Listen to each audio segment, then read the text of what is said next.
కింద పడ్డా పై చేయి మాదే అనడం అచ్చెన్నాయుడికే చెల్లింది. అచ్చెన్నాయుడు ఉత్తరాంధ్ర ఎమ్మెల్సీ ఎన్నికల్లో ఫలితాలు రాగానే వాళ్ళు మద్దతు ఇచ్చినటువంటి కూటమి అభ్యర్థి రఘువర్మ ఘోర పరాజయాన్ని అందుకున్న తర్వాత మేము మద్దతు ఇచ్చింది అతనికి కాదు, మేము మద్దతు ఇచ్చింది గెలిచిన అతనికి అని చెప్పేసి ప్లేట్ ఫిరాయించాడండి. అంటే ఇక్కడ నాకు కొంత అర్థం కాల. సరే, ఇది రాజకీయ నాయకులకి ఉన్నటువంటి దురలవాటు. సామాన్య ప్రజలు ఏంటంటే సాధారణంగా గెలిచిన పార్టీకి మేము ఓటేసామని చెప్పుకుంటారు. వాళ్ళ స్థాయి అది. ఎందుకంటే గెలిచినోడితో భయం ఎందుకు, బాధ ఎందుకు అని. ఆ స్థాయికి ఒక పార్టీ అధ్యక్షుడు, అంటే మాజీ అధ్యక్షుడు అనుకోండి, ఆయన ప్రస్తుతం అధ్యక్షుడిగా ఉన్నప్పుడు సైకిల్ పార్టీ లేదు, బొక్క లేదు అన్న మనిషి ఆయన అవసరానికి అనుగుణంగా ఏదైనా మాట్లాడగలడం అనేది ఈరోజు రుజువైంది.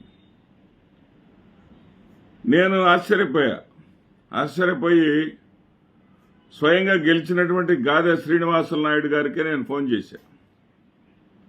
ఏంటి సార్, అచ్చెన్నాయుడు మిమ్మల్ని ఆయన క్యాండిడేట్ అంటున్నారు, మీరు ఆయన మద్దతు ఇచ్చినందువల్లే గెలిచారని అంటున్నారు అంటే ఆయన చాలా చక్కగా సమాధానం చెప్పారు. అచ్చెన్న నాకు మద్దతు ఇచ్చాడంట. అవునా, నాకు తెలియదే అన్నారు ఆయన. నాకు నా గెలుపుకి ఏ రాజకీయ పార్టీకి సంబంధం లేదు. కాకపోతే వైఎస్ఆర్సీపీ ఏం చెప్పిందంటే కూటమి అధికారిక అభ్యర్థికి అంటే రఘువర్మకి వ్యతిరేకంగా ఓటు వేయండి అని మాత్రమే పిలుపునిచ్చింది. నాకు వాళ్ళు బహిరంగంగా నాకు ఓటు వేయమని వాళ్ళు కూడా చెప్పలేదు. కూటమి అధికారిక అభ్యర్థికి వ్యతిరేకంగా ఓటు వేయమన్నారు. కాబట్టి వైసీపీ ఓట్లు నాకే రావాలని లేదు, రంగంలో ఉన్నటువంటి పీడీఎఫ్ అభ్యర్థికి కూడా వెళ్ళొచ్చు. కాకపోతే వాళ్ళు ఇచ్చినటువంటి పిలుపు వల్ల నాకు ప్రయోజనం కలిగి ఉండవచ్చు. కూటమి అధికారిక అభ్యర్థిని ఓడించండి అని వైసీపీ ఇచ్చినటువంటి పిలుపు వల్ల పరోక్షంగా నాకు మేలు జరిగిందేమో కానీ ప్రత్యక్షంగా నాకు ఏ రాజకీయ పార్టీ మద్దతు ఇవ్వలేదు. కేవలం టీచర్ సంఘాలు మద్దతుతోటే నేను గెలిచాను, టీచర్స్ ఓటుతోనే నేను గెలిచాను, టీచర్స్ విజ్ఞతతోటే గెలిచాను, టీచర్స్ నాపై ఉంచినటువంటి నమ్మకంతోనే నేను గెలిచాను ఆయన చాలా స్పష్టంగా చెప్పారు. ఇక్కడ టీచర్లు అనేవాళ్ళు ఏదైనా సరే రాజకీయ మార్పులకు శ్రీకారం చుట్టేవాళ్ళు కూడా టీచర్లే. ఆ టీచర్లు తీర్పుని అంత తేలిగ్గా మనం తీసుకోవడానికి వీల్లేదు. ఇక్కడ అచ్చెన్నాయుడు చెప్తున్న ప్రకారం ఇక్కడ ఆంధ్రజ్యోతి పేపర్ కూడా వింతగా రాసింది. ఆంధ్రజ్యోతి పేపర్ ఏం రాసిందంటే గెలిచినవాడు మావాడు అని వైసీపీ సంతృప్తి చెందుతా ఉంది, కానీ వైసీపీ వాళ్ళు పీడీఎఫ్ అభ్యర్థికి మద్దతు ఇచ్చారు, ఆ పీడీఎఫ్ అభ్యర్థికి 3వ స్థానమే వచ్చింది అని చెప్పేసి కొత్త భాష్యం అందుకుంది ఆంధ్రజ్యోతి. ఇక్కడ ఆశ్చర్యకరమైనటువంటి విషయం ఏంటంటే గెలిచిన గాదె శ్రీనివాసులు నాయుడు ఓట్లు, అదేవిధంగా 3వ స్థానం వచ్చినటువంటి పీడీఎఫ్ అభ్యర్థి ఓట్లను కానీ కలిపితే కూటమి ఉమ్మడి అభ్యర్థి కనీసం పోటీలో కూడా లేడు, సోదిలో కూడా లేడు అన్నమాట. ఇది వాస్తవం.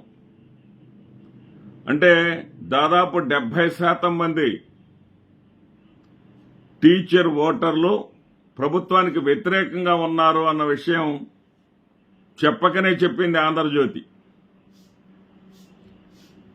వాళ్ళు ఏమి రాస్తున్నారో, ఏం మాట్లాడుతున్నారో, అచ్చెన్నాయుడు ఏం మాట్లాడుతున్నాడో, ఆంధ్రజ్యోతి ఏం రాస్తుందో వాళ్ళకి ఇప్పటికైనా అర్థమైతే మంచిది. వాళ్ళు ఏం చెప్తున్నారంటే, కొత్త భాష ఏం చెప్పిందంటే ఆంధ్రజ్యోతి, వైఎస్ఆర్సీపీకి గ్రాడ్యుయేట్ ఎమ్మెల్సీలో పోటీ చేసేటటువంటి దమ్ము లేకుండా పోయింది, ఆ పరిస్థితే లేకుండా పోయింది. గ్రాడ్యుయేట్ ఎమ్మెల్సీ ఎన్నికల్లో మాత్రం తెలుగుదేశం పార్టీ అధికారిక అభ్యర్థులు ఘన విజయం సాధిస్తున్నారు. ఆలపాటి రాజా గారు విజయం సాధించారు. అదేవిధంగా పేరాబత్తుల రాజశేఖర్ కూడా గోదావరి జిల్లాలకు సంబంధించి ఆధిక్యతలో ఉన్నాడు అని చెప్పేసి చాలా ఘనంగా, చాలా గొప్పగా రాసింది.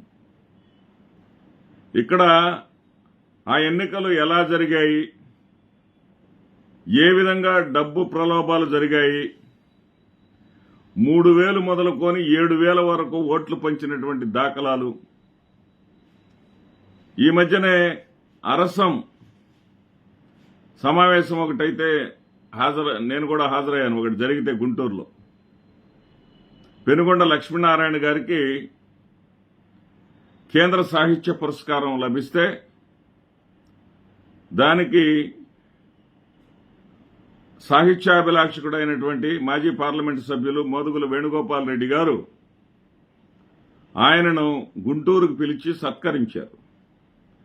ఆ సత్కరించినటువంటి సందర్భంలో అరసంలో మాట్లాడినటువంటి, అంటే అరసం అంటే అభ్యుదయ రచయితల సంఘం, మనందరికీ తెలిసిందే. అభ్యుదయ రచయితల సంఘంలో మాట్లాడినటువంటి వక్తలందరూ కూడా గ్రాడ్యుయేట్ ఎమ్మెల్సీ ఎన్నికలు, గ్రాడ్యుయేట్స్ అంటే చదువుకున్న వాళ్ళు, ఏదో చదువు రానివాడు, గోచిగుడ్డ పెట్టుకునేవాడు డబ్బులు తీసుకున్నాడంటే అర్థం ఉంది. గ్రాడ్యుయేట్ ఎమ్మెల్సీ ఎన్నికల్లో గ్రాడ్యుయేటర్స్ అంటే ఉద్యోగాలు చేసేవాళ్ళు కూడా ఉంటారు. అందరూ కూడా చదువుకున్న వాళ్లే. సంఘంలో గుర్తింపు పొందినటువంటి వ్యక్తులు ఉంటారు, మన్ననలు పొందే వ్యక్తులు ఉంటారు, గౌరవాన్ని పొందే వ్యక్తులు ఉంటారు. సమాజానికి ఆదర్శంగా ఉండాల్సినటువంటి వాళ్ళు డబ్బులు కమ్ముడుపోవటం ఏంటి? పీడీఎఫ్ అభ్యర్థులు డబ్బు పంచడం అనేది వాళ్ళ సిద్ధాంతమే కాదు, వాళ్ళ విధానమే కాదు. వాళ్ళు సిద్ధాంతపరంగా ఓటర్లను మెప్పించి మాత్రమే గెలుస్తారు. కానీ డబ్బు పంపిణీ చేయటం ఏంటి? ఆ డబ్బుకి గ్రాడ్యుయేట్స్ అమ్ముడుపోవటం ఏంటి?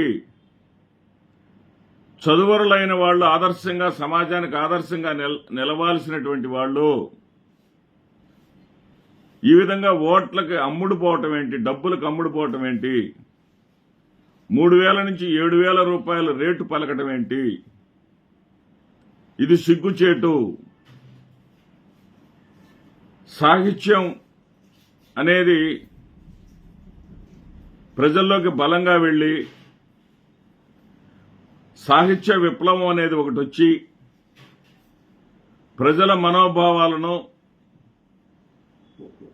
మార్చాల్సినటువంటి అవసరం ఎంతైనా ఉందని అరసం సభలోని వక్తలు చెప్పడం జరిగింది. ఇది నిజంగా సిగ్గుచేటు. ప్రధాన రాజకీయ పక్షమైనటువంటి, ప్రతిపక్షమైనటువంటి వైసీపీ పోటీ చేయనటువంటి సందర్భంలో కూడా అధికార పార్టీకి చెందినటువంటి అభ్యర్థులు 3,000 నుంచి అవసరమైన చోట 7,000 వరకు 7,000 ఇచ్చారనే దానికి మా పొన్నూరు నియోజకవర్గంలో సాక్ష్యాలున్నాయి. 7,000 వరకు డబ్బులు పంచడం ఏంటి?